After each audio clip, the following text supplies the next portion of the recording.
Planning a trip to Universal Orlando Resort and wondering how in the world you're supposed to fit Universal Studios, Islands of Adventure, Epic Universe, Volcano Bay, CityWalk into one vacation without losing your mind? Don't worry, I've got you covered. In this video, I'm breaking down the ultimate Universal Orlando itinerary guide, starting with a 5-day vacation plan, then giving you the perfect 1-day itinerary for each park. And make sure you stay until the end because I'm sharing a few bonus tips that can seriously save you time and maybe even your wallet. Let's get started.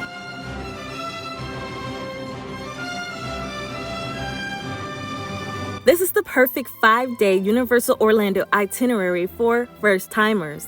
Day 1 is your arrival day, and this is when you're going to drop your bags off at your resort and you're going to head over to Volcano Bay for the afternoon. Then you're going to have dinner at CityWalk at the Big Fire Grill to conclude day 1. Day 2 is Universal Studios Florida Day, and you're going to head over here to ride some of the top attractions and spend the day in Diagon Alley and DreamWorks Land. After that, you want to make sure that you have lunch at the Menu Cafe, watch the Born Stuntacular, check out the amazing new parade at Universal, and you want to finish your day with dinner at Tucson. Day 3 is Islands of Adventure, and here you want to take advantage of your early park admission so that you can explore Hogsmeade before anyone comes into the park. You can also use this time to ride the Hagrid roller coaster. Then you can hang out in Jurassic Park and ride the incredible Velocicoaster roller coaster. And make sure that you have lunch at Mythos, grab a Dole Whip, ride all of the rides in this park, and have dinner at the Bob Marley restaurant in CityWalk. We saved the best for day 4. This is Epic Universe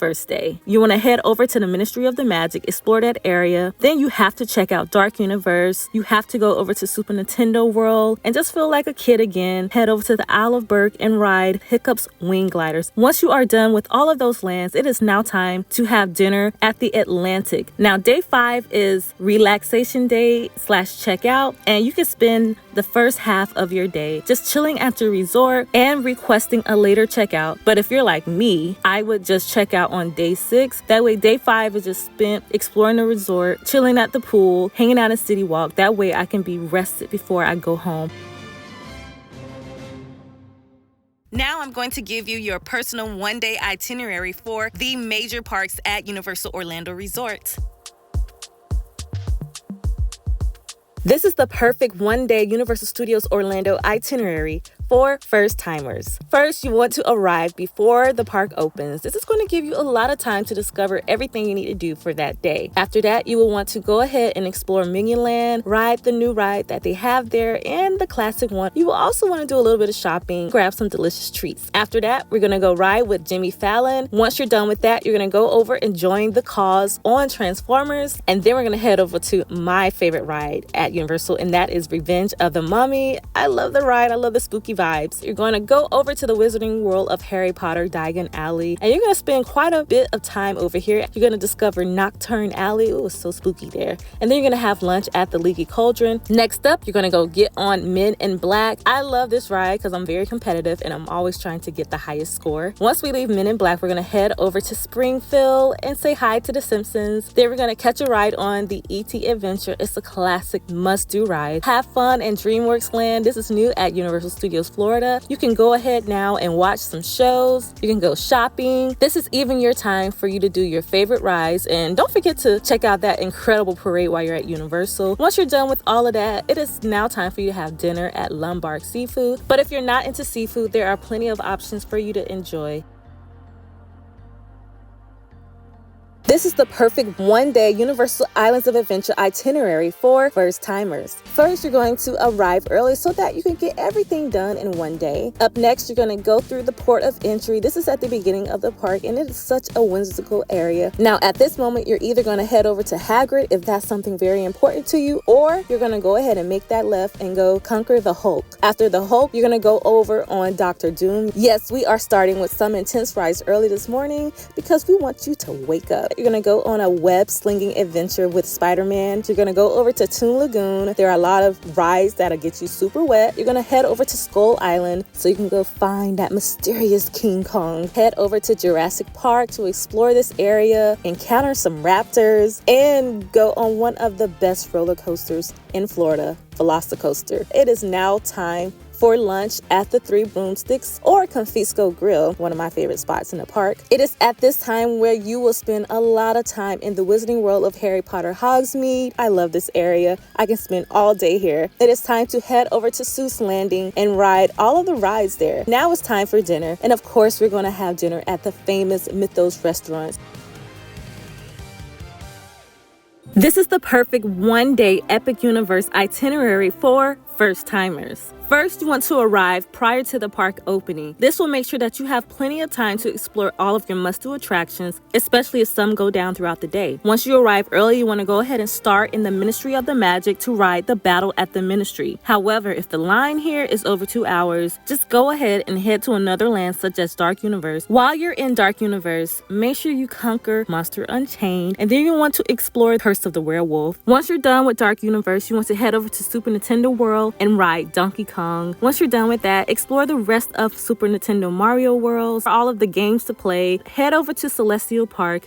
I love the vibe here, especially in the evening. While you're there, ride Stardust Racers, and now it's time for lunch. And I recommend going back over to Dark Universe to try Dawes Steakhouse. However, Epic Universe has so many amazing restaurants. Now it's time to head over to Isle of Berk. Here you're gonna ride my favorite ride in the park, which is Hiccup's Wing Gliders. I love this coaster, but it is so amazing at nighttime. You want to explore the rest of this land. This is your time to redo your favorite rides, watch some shows that you may have missed, and have dinner at the Atlantic. Just make sure throughout the day that you take a break so that you can actually enjoy your time while you're there. Now you're at the bonus section, and I'm going to go over my favorite places to stay at Universal Orlando Resort. This is one of the best resorts you can stay at on your Universal Orlando trip. If you love a great space station theme, then Stella Nova is the resort that you have to book. With standard queen rooms starting at $139 per night, it's very budget friendly. It's a short walk to the new Epic Universe theme park with a free shuttle ride to the rest of the Universal Orlando parks. You will love the pool area, the free Wi-Fi, the fitness center, the lovely arcade area, and all of the dining options available here. I totally enjoyed my stay, and I love the simple design of the rooms where I could just come there, lay my head, and get back to all of the actions at the park. This is one of the best resorts you can stay at on your Universal Orlando trip. If you're looking for a great 1950s themed hotel, then the Cabana Bay Beach Resort is your spot. Here you will see standard rooms starting at $145 per night, family suites starting at $186 per night, making this resort very budget friendly. It's also a short walk to Volcano Bay, CityWalk, and all of the main theme parks at Universal. Plus, it comes with free Wi-Fi, early park admission, 2 incredible and relaxing pools, a bowling alley, an arcade where I won a lot of tickets. So yeah, feeling kind of special. Lots of dining options where breakfast is kind of meh, but lunch and dinner is pretty good. There are plenty of bars and great places to buy your Universal Orlando souvenirs. I love staying here, and I know you will too.